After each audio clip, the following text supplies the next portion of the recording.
Bwana asifiwe. Majina yangu ni yale yale tu, Pastor Mary Amos. Naomba tu nikukumbushe kitu kimoja, mwana wa Mungu unanitazama katika kipindi hiki. Katika dunia leo, naomba wewe mwenyewe ujikubali. Jikubali jinsi ulivyo. Jikubali vile Mungu amekuumba. Naomba ujikubali. Yaani katika dunia leo usipojikubali mwenyewe hakuna mtu ambaye anaweza kukukubali. Usipojipenda kwanza wewe mwenyewe hakuna mtu ambaye anaweza kukupenda.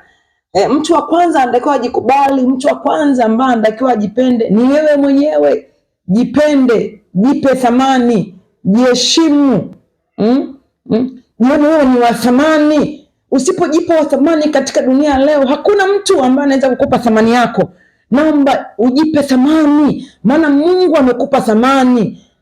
Naomba Mungu amekupa thamani, basi na wewe jipe thamani. Maadamu Mungu amekupa thamani na Mungu amekuamini, kama Mungu amekuamini basi nawe basi jiamini, usijikatae, usi mtu kujikatia tamaa. Kama vile Musa alivyokuwa anajua kwamba yeye ni mtu dhaifu, mtu hawezi. Mungu alikuwa anamtuma Musa, lakini Musa akasema, Mungu mimi ni mzito wa kuzungumza. Mungu akamwambia Musa, si mimi nilikuumba ulivyo. Kwa nini uko unajikataa?